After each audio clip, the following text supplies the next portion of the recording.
Bom dia a todos. Começando aqui essa apresentação 9h30 em ponto, horário de São Paulo. Quero saudar a todos aí do time do Banco Mirabaud, que estão nos prestigiando essa manhã aqui em São Paulo, também na Suíça, né? Na pessoa do Thiago Frazão, meu amigo, nos atende muito bem aqui no Brasil também, na pessoa do Eric e do Guilherme Barbosa também. Bem, senhores, prazer estar aqui com os senhores. Meu nome é Celso Benício, eu sou advogado tributarista e fui convidado pelo Banco Mirabaud para falar hoje sobre os principais pontos das alterações que estão ocorrendo aqui na tributação de rendimentos das pessoas físicas brasileiras que detêm ativos no exterior, ok? Que é um assunto de interesse operacional dos senhores, né? Que lidam aí de forma dioturna com os seus clientes, tá certo? Bem, apenas contextualizando, esse é um processo legislativo que ainda não acabou, nós estamos aí finalizando, nós vamos ver ao longo da apresentação que pé que está esse processo legislativo, mas hoje aqui no Brasil, desde que assumiu o novo governo, existe um esforço de arrecadação, né? Nós estamos passando por uma reforma tributária dos tributos de consumo, né? Com extinção, substituição de vários tributos, né?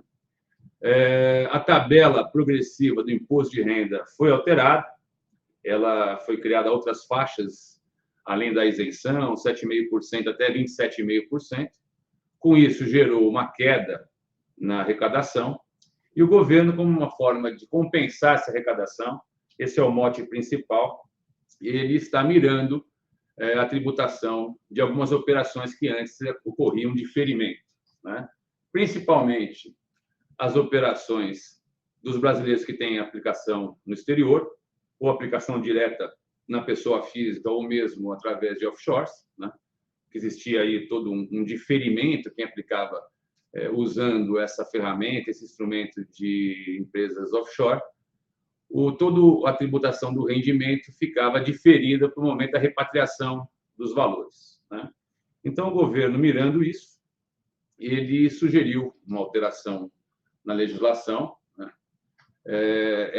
Já vem tentando há muito tempo, desde 2013 ele tentou, 2015 ele tentou também, não conseguiu eco ou apoio nas câmaras legislativas, só que agora, de fato, é para valer, né? Esse negócio avançou e a tributação desses investimentos, desses rendimentos no exterior acontecerá, né? Isso nós não temos mais dúvida com relação a isso. Acontecerá nos modos que nós vamos apresentar hoje. O processo legislativo não terminou, mas nós entendemos que toda a estrutura, o arcabouço é esse que está presente nessa apresentação, tá? Nós vamos deixar esse material para vocês como uma espécie de guia, né? A gente não quer esgotar o assunto, é só uma provocação inicial, tá certo? E também os senhores poderão fazer perguntas aí por escrito, né? Nós estamos fazendo essa apresentação numa plataforma específica aí de apresentação online, e os senhores poderão fazer as perguntas por escrito e eu pretendo enfrentá-las todas no final dessa apresentação, que eu espero que não supere também mais do que 1 hora, ok? Então, basicamente, os dois temas que nós vamos explorar aqui seria essa tributação de rendimentos das pessoas físicas no exterior, ok? Seja por aplicação direta, seja por aplicação através de offshore, através de trusts, tá? Nós vamos ver aqui. E também essa questão dos fundos de investimento, né? Os fundos de investimento fechado, que também estão sofrendo alteração, vão ser tributados agora pelo Come-Cotas, também havia um diferimento também para o momento do resgate, né? Mas a minha ideia é fazer essa apresentação em duas partes, que são assuntos bastante diferentes, com muitos termos técnicos, então a ideia é focar hoje na questão dos rendimentos das pessoas físicas, ok? E numa próxima oportunidade, enfrentar a questão da reforma dos fundos de investimento. Muito bem, vamos começar com a programação. Então, o que vai ser tratado aqui? O projeto de lei 4173, que trata a tributação dos rendimentos capitais das pessoas físicas detidas no exterior, pessoas físicas brasileiras, ok?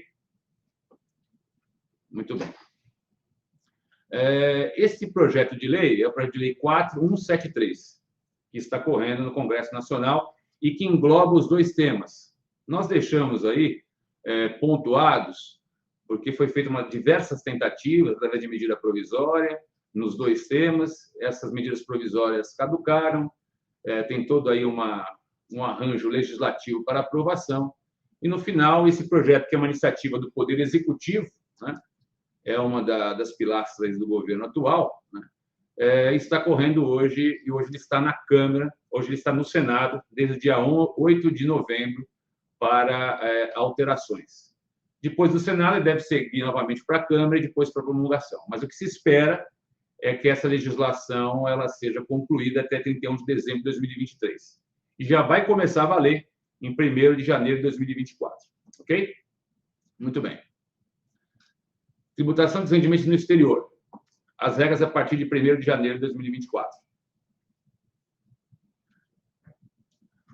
Senhores, anteriormente, a tributação, os senhores têm conhecimento disso, se a pessoa física brasileira aplicasse direto como pessoa física, abrisse uma conta num banco no exterior, ela já estava sujeito a recolhimento do imposto de renda sobre os rendimentos, né?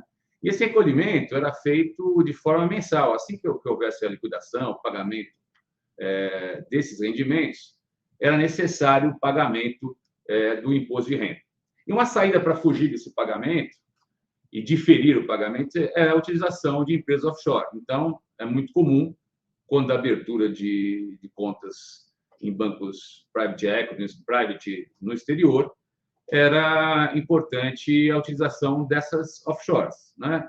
Empresas em paraísos fiscais. Por quê? Com isso, toda a questão do rendimento ficava diferido para o momento da repatriação, né?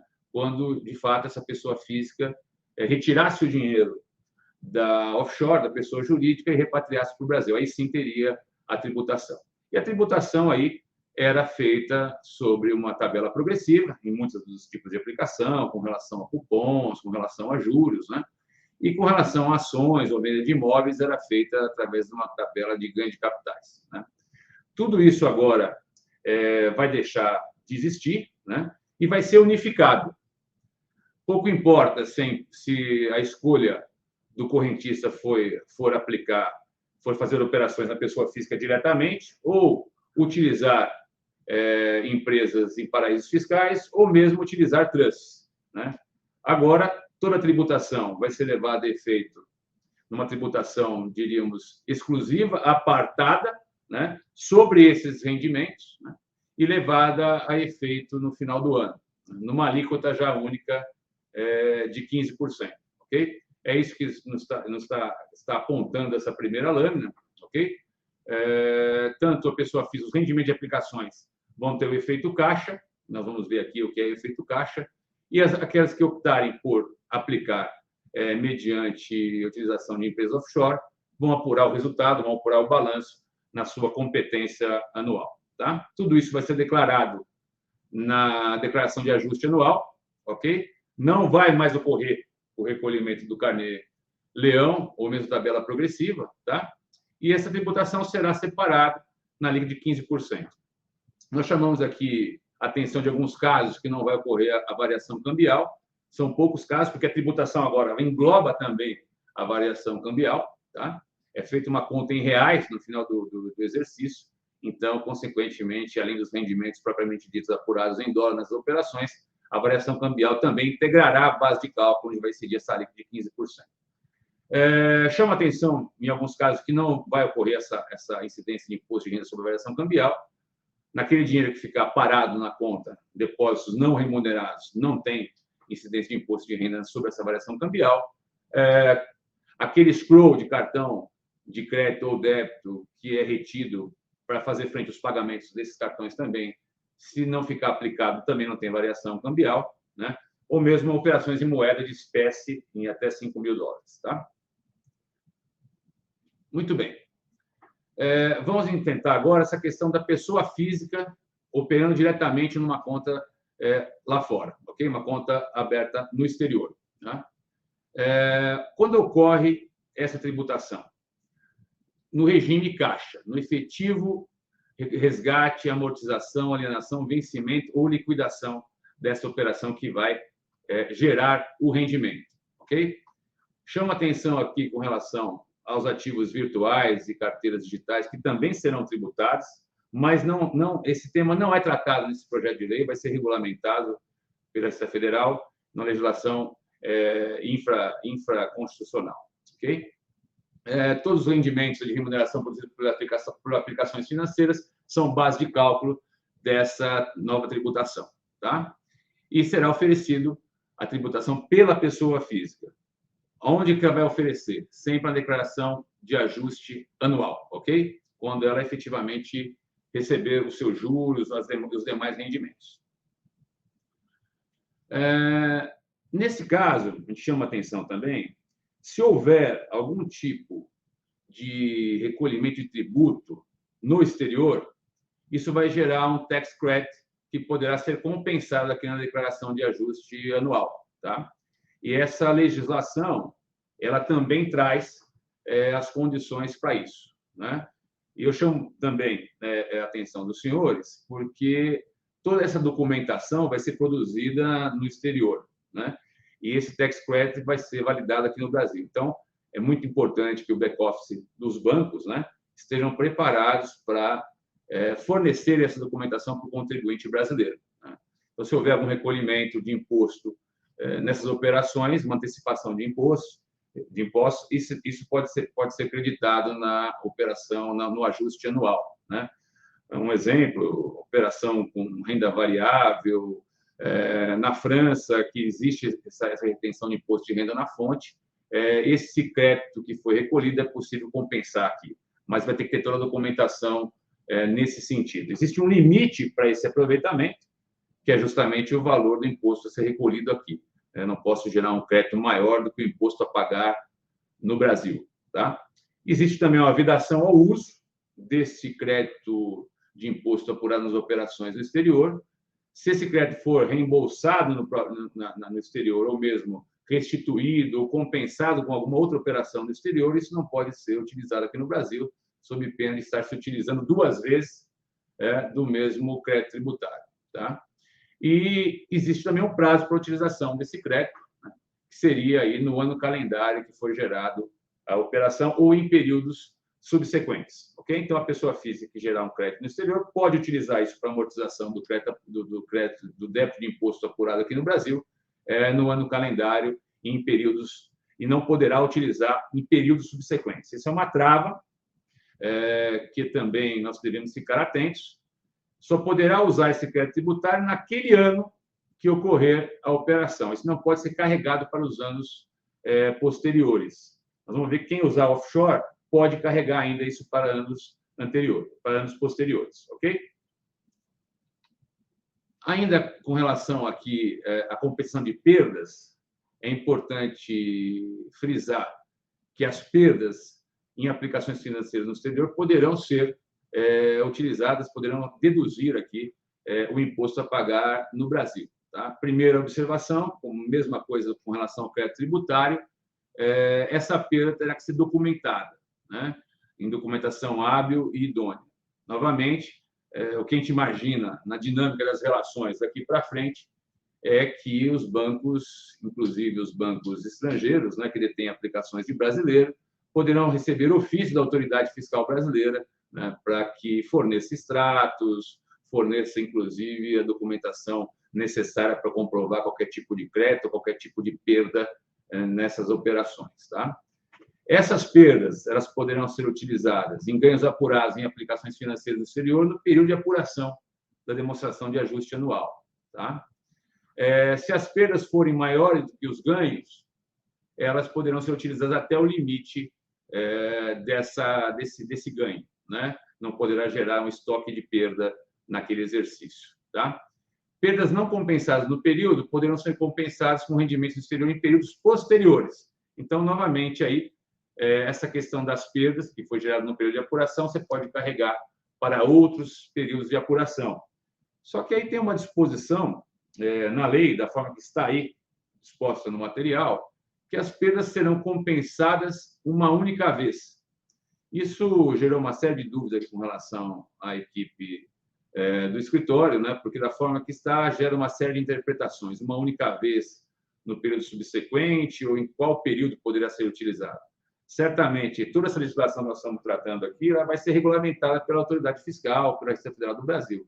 E quando for regulamentada, essa dúvida que nós temos aqui será esclarecida. Tá? E nossa ideia também é, assim que houver essa regulamentação, nós vamos circular aí para o pessoal do Mirabeau essa legislação que foi regulamentada. Ok? Então, prosseguindo, a pessoa que operar diretamente na pessoa física no exterior poderá usar os créditos tributários que, porventura, sejam apurados fora e poderá também usar perdas, ok? Que nessas mesmas operações financeiras. Agora, feita essa colocação, nós vamos para quem opera com as offshores, né? Com essas empresas, com essas cash companies, que tem essa opção. Muitas das famílias brasileiras fizeram essa opção, remeteram o dinheiro para a integralização de capital nessas companhias. Essas companhias que abriram as contas perante instituições financeiras internacionais, e as pessoas físicas são os BOs dessas contas. Tá? Então, nós vamos começar a ver agora a tributação, e esse realmente era a parte que ocorria o diferimento, né? E é a grande alteração da nossa legislação, a tributação de quem opera com offshore, né? Operações financeiras no exterior. Tá? Então, aqui, a novidade é que será apurado lucros por controlada, no regime de competência. Tá? Então, o que nós estamos falando aqui é basicamente como ocorre nas pessoas jurídicas hoje. O Brasil é muito evoluído na tributação da pessoa jurídica em operações internacionais. Né? Existe um conceito de tributação universal da renda aqui, e a empresa brasileira que tiver qualquer negócio, qualquer empresa controlada, direta ou indiretamente, fora do território nacional, já há muito tempo, ela consolida os resultados, consolida os lucros, traz os lucros aqui para o seu balanço brasileiro, né? Para ajuste e para tributação. Então, basicamente, nesse mesmo espírito, né? Aqueles que detêm offshore deverão levantar um balanço em 31 de dezembro, tá certo? No regime de competência, ou seja, basta estar disponibilizados os rendimentos, tá certo? Não precisa ser distribuído, né? E, consequentemente, isso será levado à tributação dos 15%, ok? Que tipo de empresa a legislação brasileira mirou? As empresas offshore, que estão em países com tributação favorecida ou regime fiscal privilegiado. Tá? Então, todas essas empresas que estão aí em Bahamas, Belize, ou mesmo Reino Unido, Canadá, mas em regime fiscal privilegiado, com a tributação menor de 20%, todas essas empresas terão o tratamento que nós estamos aqui visando nessa apresentação. A lei também chama atenção empresas que apurem renda ativa inferior a 60%, ou seja, que a maioria dessa renda é uma renda passiva, né, derivada aí de operações financeiras. Vamos tratar no próximo slide o que são essas rendas passivas, tá certo? Para ficar mais ilustrado para o entendimento dos senhores. Seguindo aqui, as empresas controladas no exterior são sociedades e demais entidades, personificadas ou não, incluídos os fundos de investimento e as fundações, em que a PF detenha o controle, né, e também a maioria da participação societária. Eu chamo a atenção que aqui ela traz a palavra incluindo os fundos de investimento. Né? Muito foi pensado aqui, no âmbito do processo legislativo, que talvez fosse possível criar fundos para os brasileiros, né? E essa tributação fosse diferida no momento do resgate. Né? Mas a legislação aqui, o legislador local, ele já deixou bem claro que esses fundos de investimento também são equiparados a empresas controladas, né? Consequentemente, a sua marcação ao mercado, se for positiva, será também tributado aí no final do ano, em 31 de dezembro, tá? Pelo regime de competência. Então, foi bastante cercado, né? A legislação é bem ampla com relação a conceitos para evitar qualquer tipo de elisão fiscal, qualquer tipo de planejamento, né? E sempre buscando a tributação desses rendimentos da pessoa física. Né? Então, essa é a orientação. A legislação traz detalhes do que é empresa controlada, né? Empresa que assegure a preponderância nas deliberações sociais, o poder de eleger e destituir a maioria dos seus administradores. Ela trata também do controle direto ou indireto, trata do controle por mais de 50% do capital social, né? E nos direitos de percepção de lucro e recebimento de seus ativos na hipótese de sua liquidação. Então, basicamente, se uma família detém uma offshore no exterior, né? E essa família ela participa da gestão, da administração, ela tem todos os proveitos, ela tem aí mais de 50% do capital social. Tudo isso caracteriza como um ente, né, que será tributado nos termos dessa legislação pelo regime de competência. A legislação prossegue, ela traz aí alguns detalhes com relação a essa individualização das entidades, né? Até mesmo para visualização da autoridade fiscal brasileira, né? Elas devem ser sempre declaradas por classes de forma segregada e por entidade segregada, né? Tudo isso como uma forma de entender, que a autoridade entenda efetivamente o que está acontecendo ali, né? Quais são os seus rendimentos, da forma que eles apresentam, e sempre também para dificultar novamente a questão de planejamento tributário, de pegar uma empresa com prejuízo e misturar com outra que tem lucro, né? Então, elas serão consideradas individualmente. Esse é um ponto importante, é um ponto de caráter fiscal, mas também, sim, pensando na questão da arrecadação. Ok? Novamente, a legislação ela trata dessas pessoas vinculadas, né? A pessoa física residente no Brasil, tá certo? O que são pessoas vinculadas e que compõem esse conceito de sociedade controlada. Na pessoa física, o cônjuge, o companheiro, né? Não precisa nem ser casado, basta ter qualquer tipo de união, né? O parente, né? Até consanguíneo ou não, até o terceiro grau. Então, todas as pessoas envolvidas nessa sociedade são determinadas como sociedades controladas da pessoa física brasileira, tá? A pessoa jurídica cujo diretor ou administrador for cônjuge, colocou aí a mulher ou o marido como diretor, isso também vai caracterizar uma empresa controlada, tá? Companheiro ou parente consanguíneo até terceiro grau. A pessoa jurídica do qual a PF residência seja sócio, titular ou cotista, participação superior a 10% do capital votante. Mais um exemplo, né, de situação onde a empresa também é considerada aí como controlada. E até mesmo o terceiro, né, pessoa física, seja sócio da PJ ou da PF, ser o titular ou cotista com participação superior a 10% do capital votante. Então, fica aqui essas determinações da própria lei, e a conclusão que nós temos é que, quando uma família quer se organizar, né, e remeter dinheiro para a integração de capital numa empresa offshore, essa empresa offshore vai, de fato, fazer as operações financeiras no exterior, qualquer formatação dessas empresas, né, entre os cônjuges, parentes, inclusive terceiros, né, mas caracterizando que aquela empresa é de controle daquela família, né, isso vai ser, de fato, tributado nessa caixa. Ok? Muito bem. Prosseguindo aqui. Conceito, nós estamos trazendo aqui o conceito de renda ativa, né, que a própria legislação fala daquele percentual de renda ativa, porque se for superior a 60%, a empresa não é uma empresa offshore, ela tem outro tipo de atividade, ela pode prestar serviço, ela pode ser industrial, mas aqui o que nos interessa são empresas que detêm a maioria, né, das suas receitas como receitas passivas, né? Nesse caso, que são receitas passivas, as empresas que apuram royalties, as empresas que apuram juros, né, que têm dividendos, que têm também aluguéis, tem ganho de capital na alienação de vendas de participações, aplicações financeiras, intermediações financeiras. Então, as empresas que têm esse tipo de receita, né, tipo de renda passiva, né, não é a predominância da renda ativa, essas empresas que têm essas receitas é que nos interessam aqui para efeito dessa tributação. Ok? Muito bem. Uma vez visto quais são os tipos de empresas que estão enquadradas nessa nova legislação, que basicamente é offshore, eleita pela família brasileira para aplicação no exterior, tá?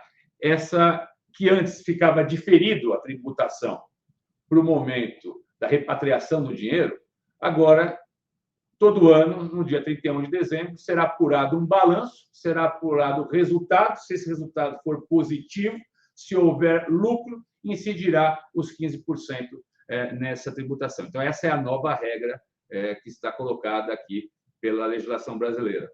Muito foi discutido que esse modelo brasileiro ele está chegando até atrasado, né, com relação a outras jurisdições internacionais, né, que já tem essa tributação dos rendimentos já aperfeiçoada há muito tempo e que agora chegou a vez do Brasil, né? Mas, basicamente, esse caráter da legislação sempre é arrecadatório. Aquilo que ocorria um diferimento para um momento futuro e incerto, agora existe, sim, uma tributação certa num determinado momento, que é em 31 de dezembro, e que será declarada, informada na declaração de pessoa física, né? Esse balanço será levado, esse resultado positivo será levado também para a declaração de pessoa física, né? Juntamente com aquele custo de aquisição, justamente com o valor remetido inicialmente para a abertura, para a integralização do capital inicial e abertura da conta inicial. Ok? Muito bem. Vamos seguir aqui.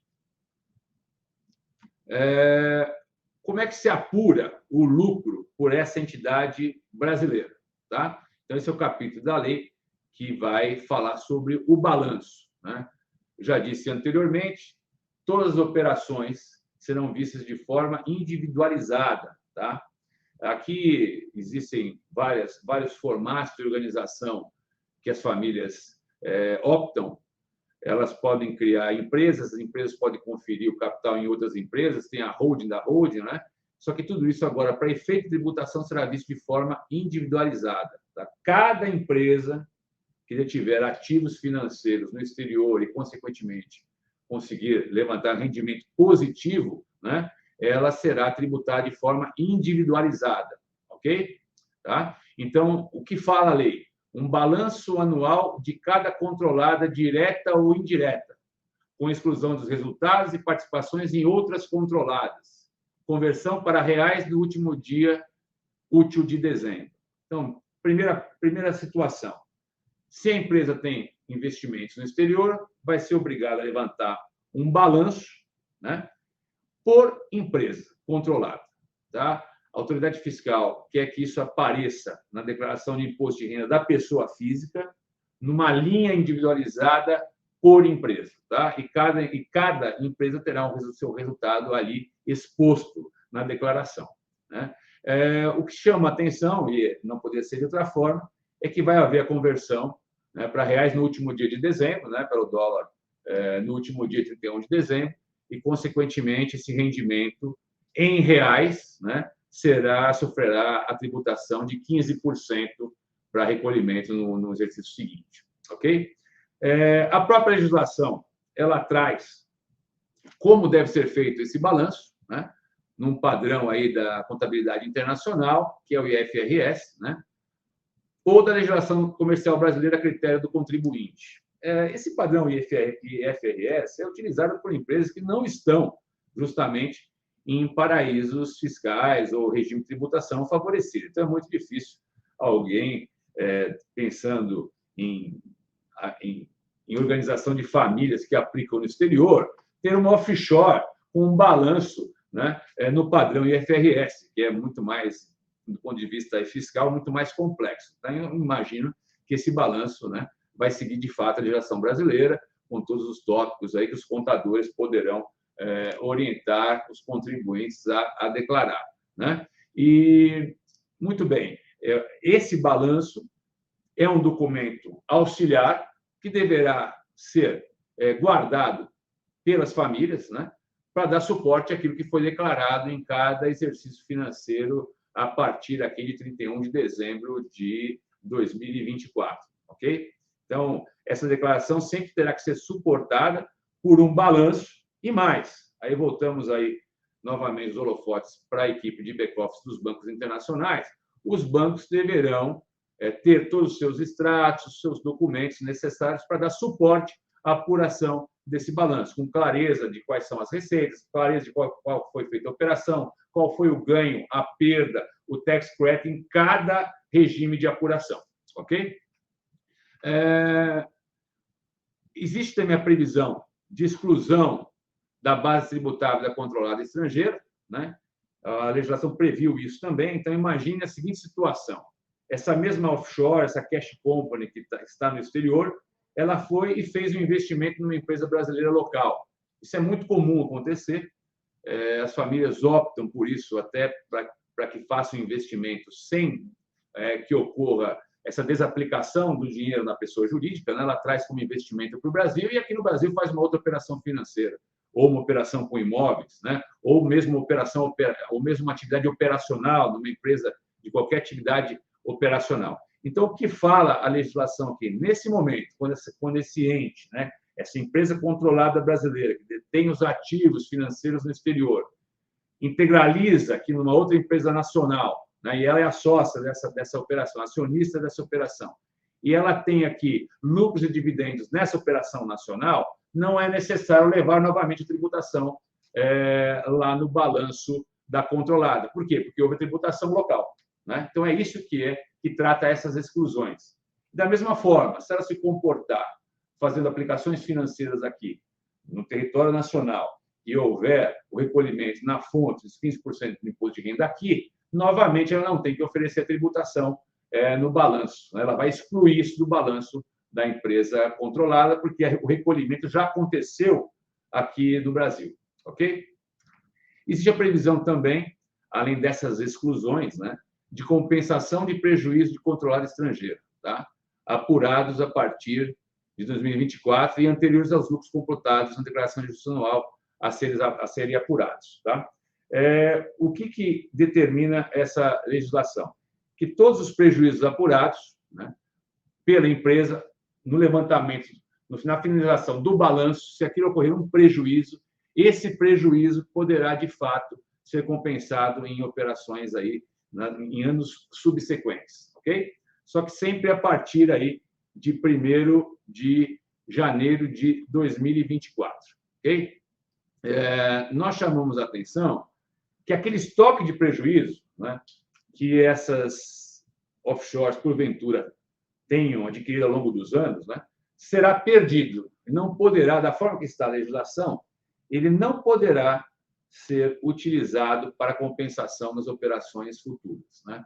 Então, existe uma crítica muito grande aqui no Brasil, em termos das entidades de classe, das questões jurídicas também, porque as empresas, parece que a empresa, né, que essa offshore está começando agora somente em janeiro de 24, né? Mas existe o princípio da continuidade da pessoa jurídica. A empresa continua, ela existe há muito tempo, ela vem carregando um prejuízo, fez operações ali que geraram prejuízo, e esses prejuízos não poderão ser utilizados daqui para frente. Existe uma trava, somente os prejuízos formados a partir de 1º de janeiro de 2024 que poderão ser utilizados, certo?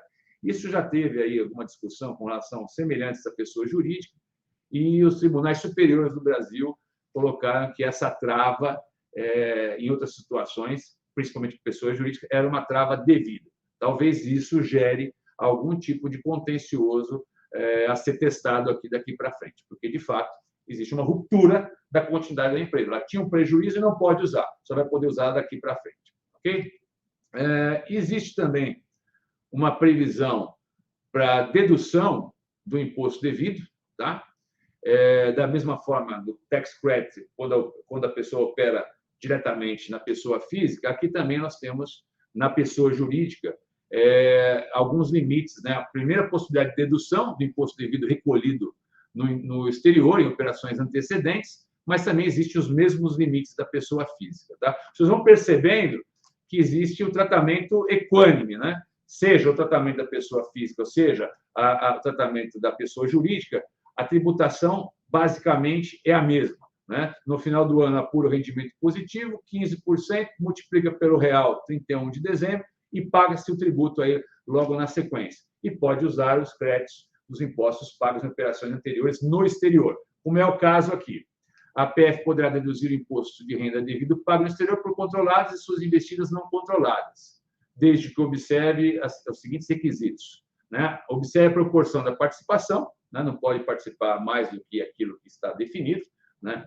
Tem incidido sobre o lucro da controlada ou de suas investidas não controladas ou sobre rendimentos por ele apurados no exterior tributados no Brasil, tá? Tenha efetivamente pago no exterior e não seja passivo de restituição.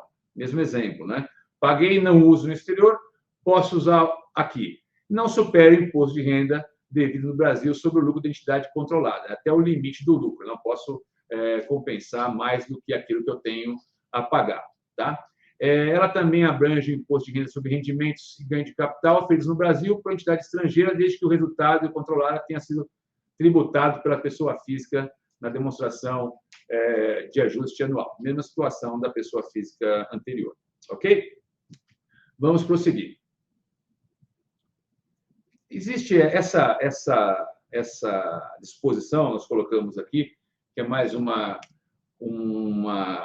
determinação de obrigação acessória, né? Como o contribuinte, como o correntista de vocês, deve se comportar aqui quando declarar esses rendimentos apurados no exterior através de pessoa jurídica. Tá? Então, o resultado da controlada serão computados no demonstrativo de ajuste anual, tá? Da pessoa física, que forem apurados no balanço, independente de qualquer deliberação acerca da sua distribuição. Então, levantou o balanço, apurou o resultado positivo, apurou o lucro, esse lucro será tributado. Pouco importa se esse lucro vai ficar numa conta de reserva de lucros, né? Se ele vai ser disponibilizado em momento futuro. Na verdade, o momento da tributação é a apuração do resultado. 31 de dezembro multiplica pelo câmbio aí do último dia do exercício financeiro e, consequentemente, esse será a base de cálculo aí, onde vai incidir a alíquota de 15% para pagamento dos tributos, tá certo? Então, é o tal do regime de competência que nós tratamos aqui, ok? Onde vai ser declarado esse rendimento, né? Essa mais-valia que foi criada? Na ficha de bens e direitos, valor da participação. Então, os senhores lembram, lá sempre foi assim, quando você remete o dinheiro, você remete como aumento de capital, integralização de capital na empresa offshore estrangeira, ok? E esse valor, em reais, ele fica aí na sua declaração de imposto de renda, né? E não é corrigido, certo? E a pessoa física remete, fica ali como integralização de capital na empresa estrangeira, no câmbio da remessa. Isso é levado para outros exercícios, declarado para outros exercícios. Isso é tal custo de aquisição. Nós chamamos, a legislação chama de custo de aquisição, ok?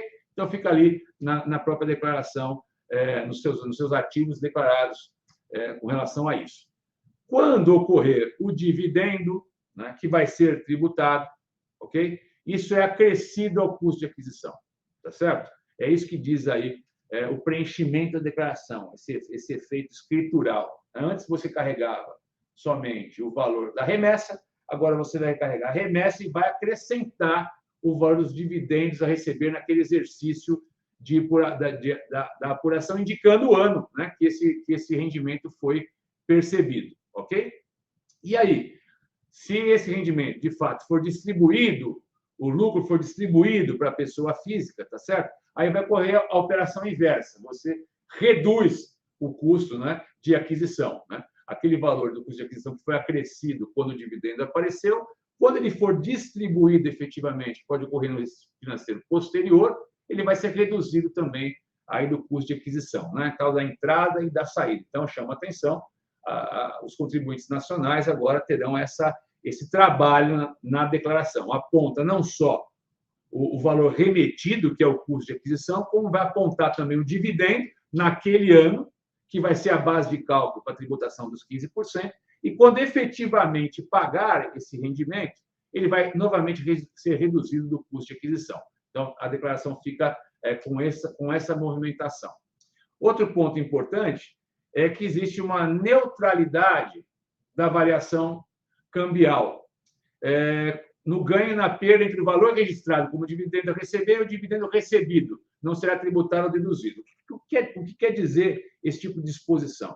Então, você imagina o seguinte: existe tributação, é levantado o balanço deu resultado positivo a pagar, foi acrescido na declaração de ajuste anual esse valor, foi recolhido o tributo, só que ele não foi distribuído para a pessoa física.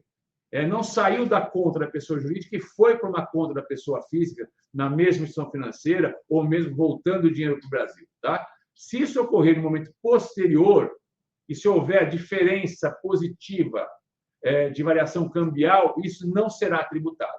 Okay? A tributação ela se exaure no momento de 31 de dezembro. né? Pouco importa. Se houver uma distribuição posterior, essa distribuição, havendo variação do câmbio, não será acrescido aí dos 15%. A tributação já acabou naquele exercício de apuração, naquele valor levantado. Okay? Então, a distribuição posterior não acarreta tributação da variação cambial. Tá? Eu chamo a atenção, isso é uma dúvida recorrente aqui também desses contribuintes. Ok?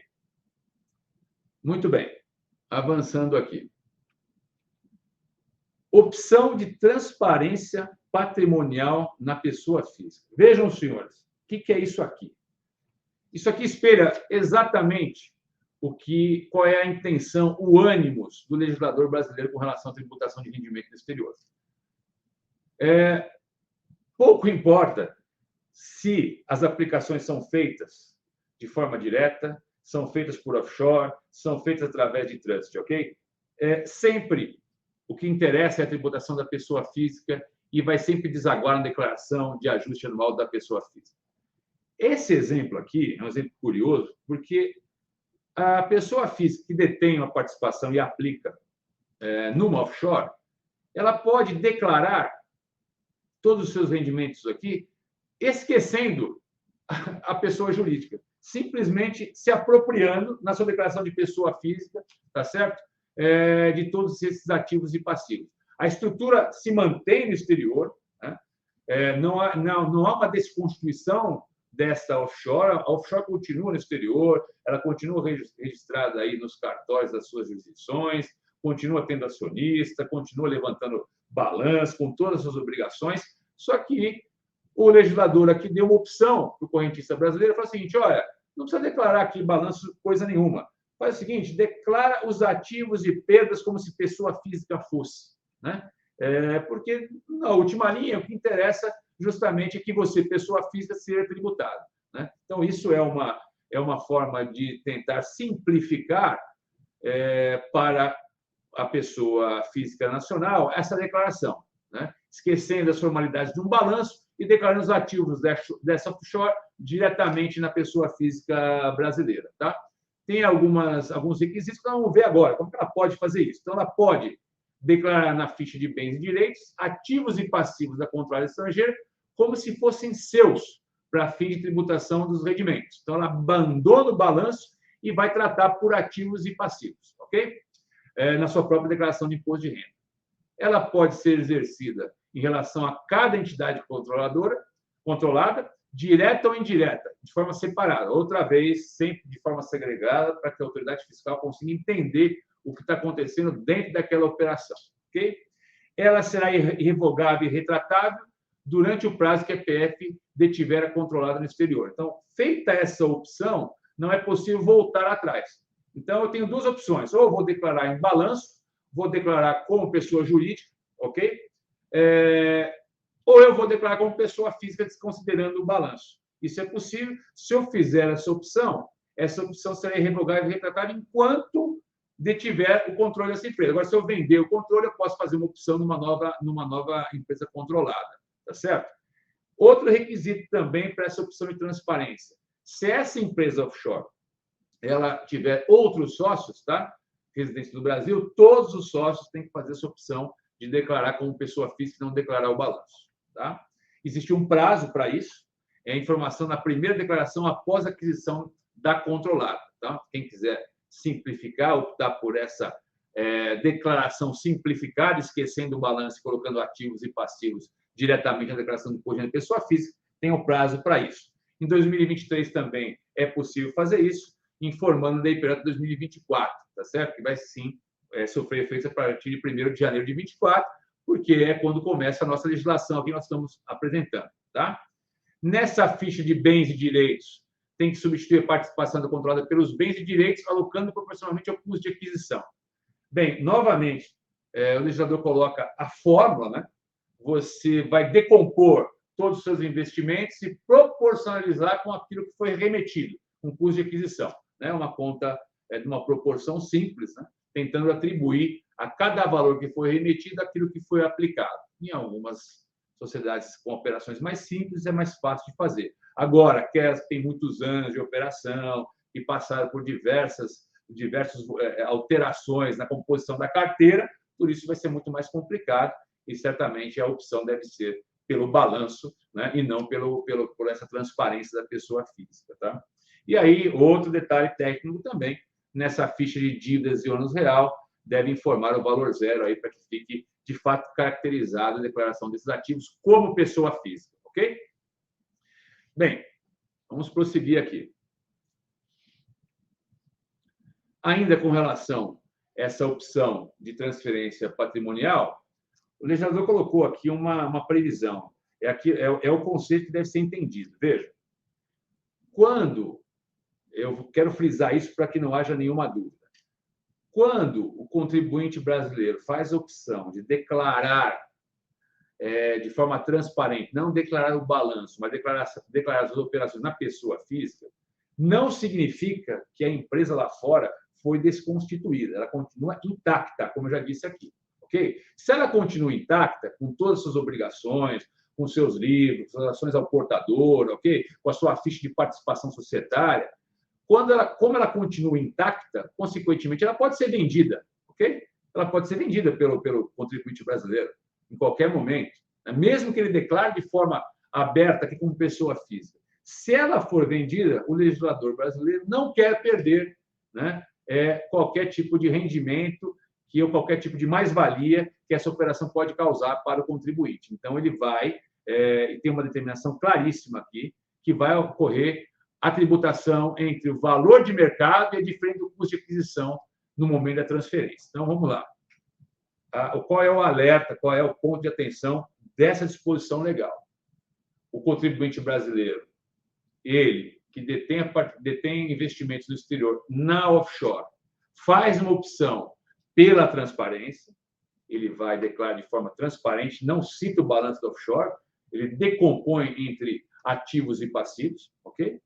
Só que ele resolve, em momento posterior, vender essa empresa. Se ele for vender essa empresa no exterior, vai ocorrer a tributação, sim, né, desse ganho de capital, na alíquota do ganho de capital, né, entre o valor de mercado e o valor da remessa que foi feita originalmente, ok?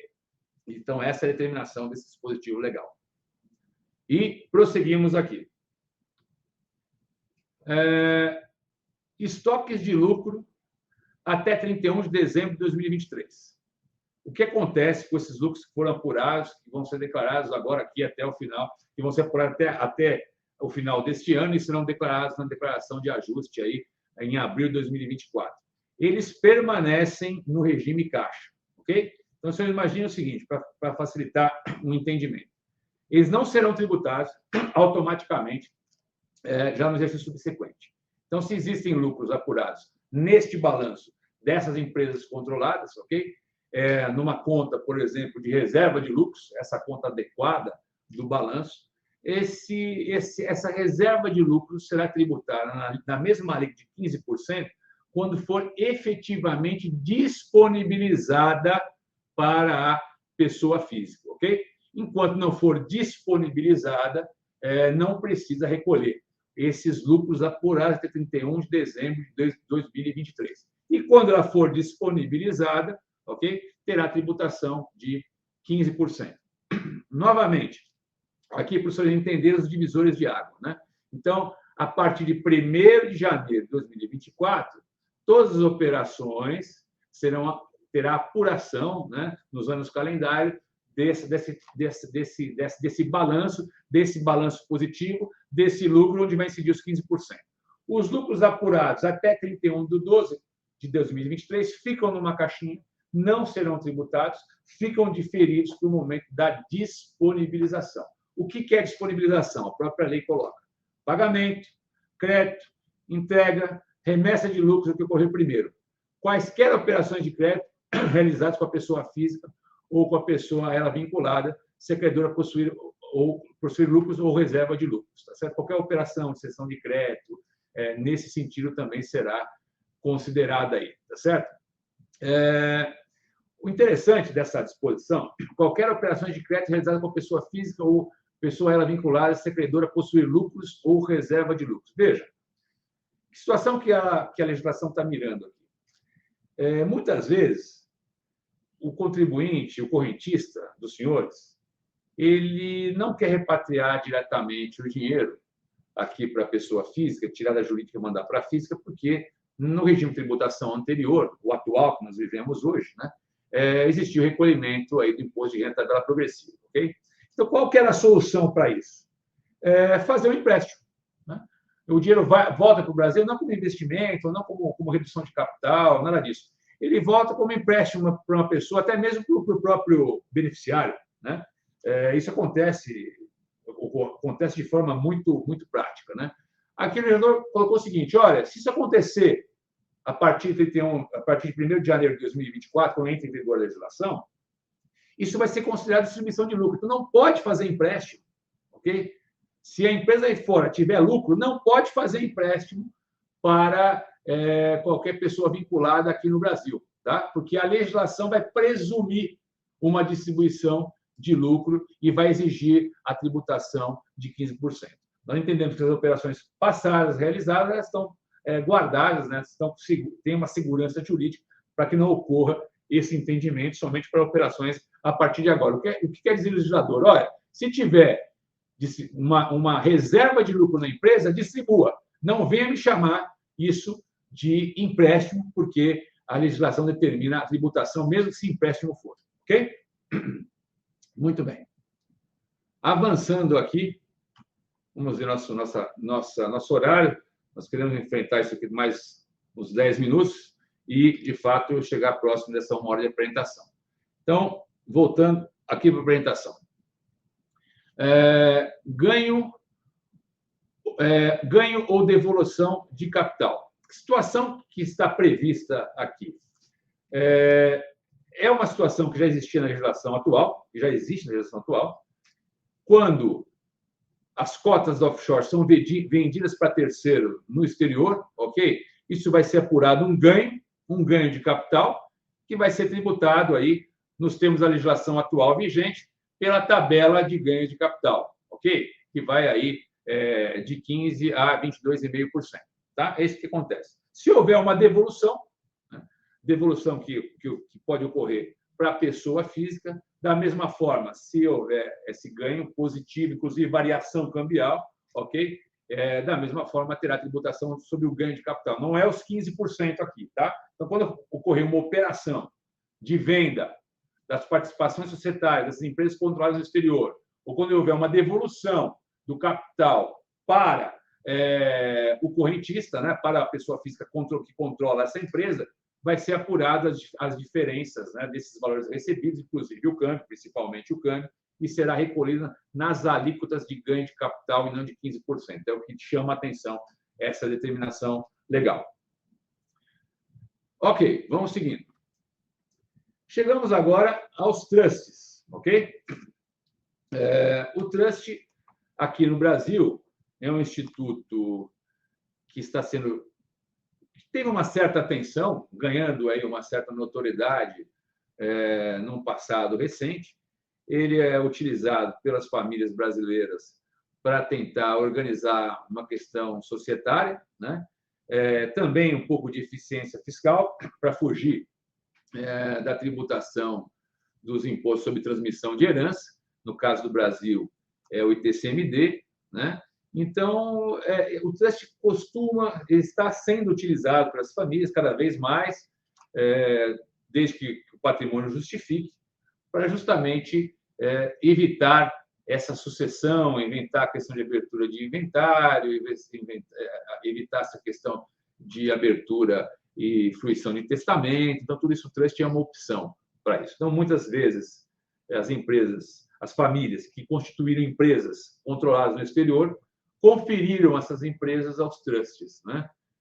Esses trusts irrevogáveis, pertencentes só à família, onde o settlor é o instituidor e onde os beneficiários são aí os herdeiros, né? Geralmente, esse é o modelo mais comum. E certamente, os senhores têm aí exemplos de correntistas que fizeram isso ao longo do relacionamento com a instituição financeira, ok? Essas operações, o que falou a legislação aqui? Olha, constituir o trust, esse trust é transparente para fins fiscais e tributários. Constituir o trust, o que importa e o que deve ser declarado e tributado é a pessoa física de quem constituiu o trust, né? A pessoa física do instituidor, ou se qualquer rendimento for passado para um beneficiário, ok? Esse rendimento será o beneficiário que vai tributar. Então, sempre acabou a figura do trust, né? O trust para efeitos fiscais, isso acabou. Aqui havia uma dúvida, inclusive, com relação à declaração do trust no imposto de renda, né? Muitas consultas favoráveis, outras contas, tinham contribuintes que declaravam ou não, mas sempre declaravam com relação aos seus ativos no Banco Central. O trust foi declarado, deve ser declarado no Banco Central, só que agora, para efeitos fiscais, ele volta, né? Ele deixa de ser uma entidade, deixa de ser uma empresa controlada e é obrigatório a tributação e a declaração dos rendimentos na pessoa física, ok? Desconsiderando o trust. É isso que determina a legislação atual, ok? Aqui existe toda essa determinação, né? Que a pessoa física será a responsável pelo oferecimento de tributação na sua declaração de ajuste anual e o trust não precisará ser declarado nessa declaração, ok? O que nós frisamos bastante nessa disposição legal é que o legislador trouxe bem claro as situações. Transmissão se antecipa a mudança de titularidade se é considerada como doação em vida ou transmissão causa mortes. Agora, a legislação deixou bem claro, se de fato os bens forem para o trust em vida, é caracterizado doação. Doação é a hipótese de incidência do ITCMD, ok? Do estado que o contribuinte estiver situado aqui no Brasil. Ou se essa mudança de titularidade, né, foi causada pelo falecimento daqueles bens que estão no trust, isso será também transmissão causa-mortes, recolhimento do ITCMD. A novidade é que essa disposição, essa caracterização na legislação não torna mais nenhuma dúvida, né, que é devido o ITCMD. Não adianta pensar que eu vou montar o trust para fugir do ITCMD, porque agora a própria legislação de regência federal já definiu os fatos geradores. Doou em vida, tem ITCMD, transferiu em vida para o beneficiário, tem ITCMD. Então, essa é a disposição, a novidade da legislação nesse sentido, ok? Nós trazemos aqui também outras obrigações acessórias, o que deve ser observado. O legislador foi bem profundo nessa questão do trust, né? Sempre focando aí a questão da pessoa física.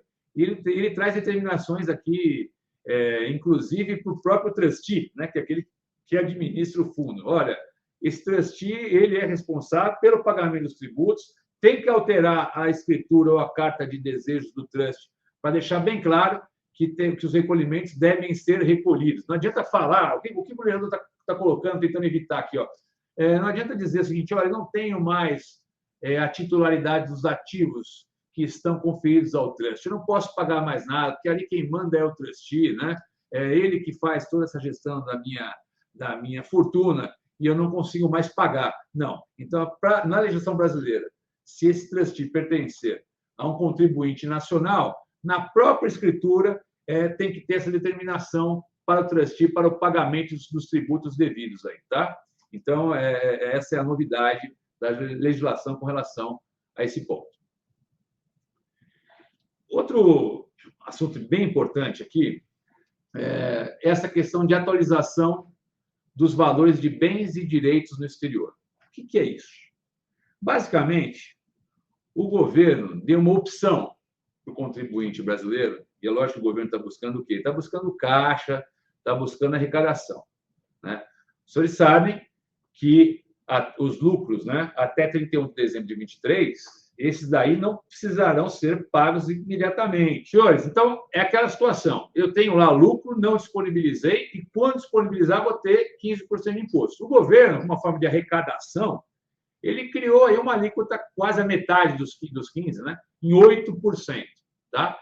Então, a pessoa física poderia fazer essa opção, né, se antecipar, trazer todo esse lucro agora nas operações de aplicação financeira, eventuais bens imóveis que ela comprou, bens móveis, participações societárias que se valorizaram, tá certo?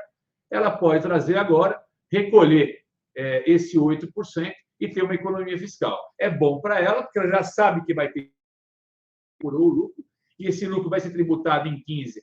Nesse momento, até 31 de 12, ela pode antecipar e pagar 8, e é muito bom para o governo, porque ele vai antecipar a caixa, tá certo? Então, existe aí muitas empresas que têm esse tipo de... muitas pessoas físicas que detêm essas empresas que têm esse tipo de desejo, né? E nós já estamos fazendo aqui alguns planejamentos, fazendo as simulações de que operações dentro das carteiras dessas pessoas seria interessante o recolhimento de 8%. Tá? Aqui tem os efeitos da formalização, a própria legislação traz como é que você deve fazer essa opção, né?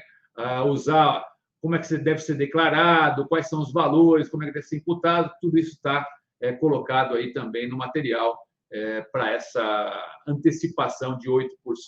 Tá? Também vedado, algumas situações que é vedada essa antecipação, bens não declarados na declaração de imposto de pessoa física 2023 não podem ser objeto dessa atualização. Isso aqui a gente não pode confundir, nós não estamos vivendo nenhuma anistia, tá? Nós estamos vivendo um momento de tributação de ativos, ok? No exterior. Então, não adianta agora pensar que esse momento agora é possível declarar e não ter as penalidades desse capital omitido, né? Então, os bens que não foram declarados na declaração de 23 não poderão ser atualizados, tá certo? Eles terão que ser declarados da forma ortodoxa, pagam os tributos de diferença dessa tributação, e aí sim deverão compor o patrimônio da pessoa física. Tá? Outros bens aqui também que não podem ser objeto de atualização, moeda estrangeira em espécie, joias, pedras, materiais preciosos, obras de arte, entre outros que eu vou deixar para o material dos senhores, certo? Muito bem. Eu acho, chegamos aqui, cumprimos o nosso objetivo, ok? Eu tenho aqui algumas perguntas para responder. Eu, de antemão, agradeço a paciência de todos por acompanhar a apresentação, né? Espero que esse material contribua com os senhores. Ficamos todos aqui da Benício à disposição do Mirabeau para qualquer dúvida e qualquer outra evolução legislativa nós iremos circular para os senhores aí, ok? E não esquecemos que no próximo encontro nós vamos tratar sobre os fundos, tá certo? Em outra data a ser definida aí o meu preclaro amigo Tiago Frazão. Ok? Vamos só finalizar aqui, tentar responder rapidamente as perguntas que nos foram aqui empenhadas, tá? O Flávio Castelo Branco, esse também conheço. Flávio, como vai? Ele está saudando aqui e ele está perguntando se existe alguma chance desse projeto de lei não passar em 23. Flávio, eu acho que já passou, né? Até pelo avanço da questão legislativa, né? Eu acho que esse projeto já é uma realidade e seria inesperado, né? Que fosse feito algum tipo de abandono desse projeto, ok? Tudo bem. A Elaine Corridoni pergunta: a família que não controla 50% do capital offshore, qual a sua obrigação? Veja, é uma situação assim, geralmente essa entidade ela vai ser considerada como empresa controlada da família, né, para efeito de tributação, mesmo com abaixo de 50%. Não se esqueçamos daquela lâmina, dos requisitos para que seja considerada a empresa controlada. Então, hoje é muito amplo esse efeito da empresa controlada. Consequentemente, ela não entra por 50%, mas entra por outras exposições, né? Basta ser a empresa da família. Então, é difícil fugir aí dessa tributação da forma que foi colocada. Ok? Muito bem. Eu acho que são essas as perguntas.